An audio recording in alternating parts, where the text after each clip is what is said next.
Ladies and gentlemen, welcome back. You're here with Lawrence. If it's your first time, I hope you enjoy. If you're a returning visitor, I do appreciate the support.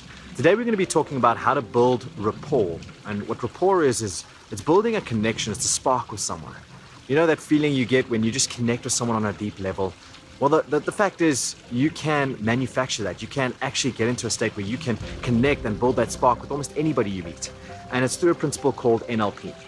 NLP stands for neuro-linguistic programming. And really what that is, it's about the mind, the neuro, the linguistic, which is the language we use to program the mind.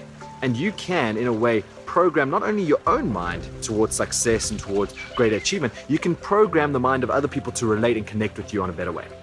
Now, NLP is a very detailed concept. It's something that we unpack a little bit further in our High Performacademy. If you haven't checked it out, go check it out. It's an online university that teaches you all the skills, knowledge, techniques, confidence, courage to be able to become a high performer and reach your potential. I'll put a link to that in the description below.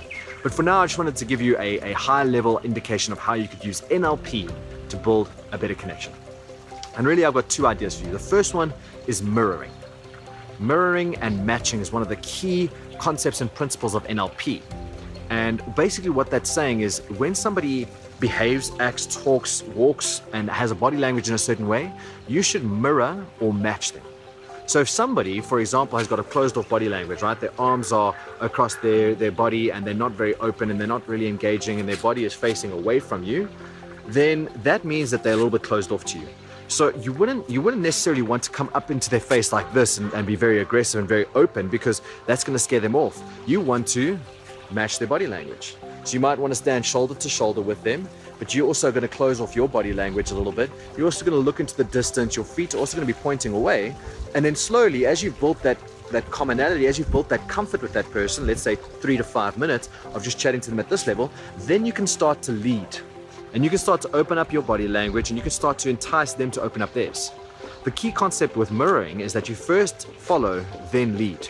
Follow the person's body language. So again, standing away, facing a different way. But then as they start to feel comfortable and they engage a little bit more, then you can start to lead them towards an open body language. And then you can start to influence them a bit more, because somebody in an open body language is more susceptible to being spoken to and to accepting your ideas. So mirroring and matching allows you to build that connection with somebody where you create that common feeling. If somebody is using the same body language and looking the same direction, using the same kind of tone of voice, that person will start to feel comfortable and they'll start to say, actually, this person is common to me, he's similar. And commonality is the basis of connection. When people feel similar or common to people, then they connect. The second idea is to change your language slightly. Now, what I mean by this is people respond in one of three ways. They're either auditory, visual, or kinetic.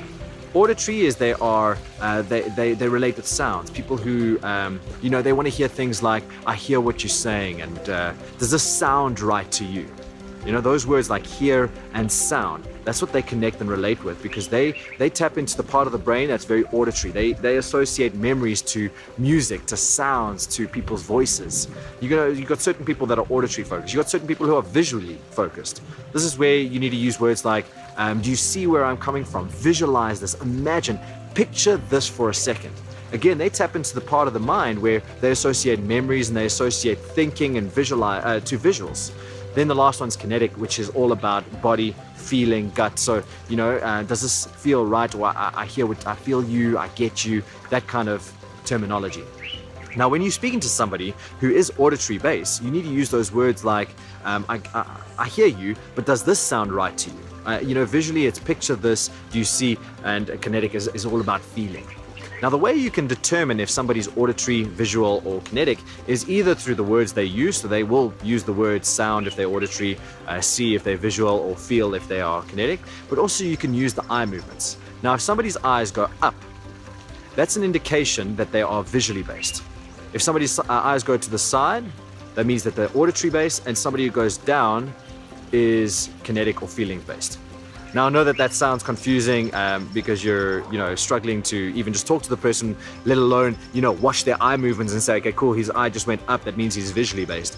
But as you start to practice this and as you start to engage somebody, you'll subconsciously be able to pick up if their eye goes to the top, they're visually based, that they're tapping into the visual side of their brain. You can say, does this picture this for a second? You're going to be much more likely to build rapport with them, but also to be able to get your point across. So that's all for now. If you want to understand NLP a little bit more, go check out our High Performacademy. I'll put a link below. Otherwise, the two concepts I want you to leave with is one, you need to mirror, match, first follow, then lead. You can open up anybody's mind to negotiating with them. Number two is make sure that you're speaking that person's language. Whether it's auditory, visual, or kinetic, everybody feels comfortable speaking their language. If you can learn their language, you're going to build rapport like no one else's business. I hope that this was valuable, and keep on changing the game. Thanks again for watching another one of our videos. It's been really exciting to go on this journey with you. Please remember to go and check out the other videos, any videos that might interest you. Click the subscribe button, but also go check out our High Performance University. It's highperformacademy.ripplecoaching.co.za. I'll put a link here. You can just click it. Go check out all videos ranging from self-awareness to self-management, leadership, delegation, negotiation skills, personality types, conflict resolution, feedback skills, all of the detail on how to become a high performer and a leader in your industry. Go check it out, and I hope to see you there.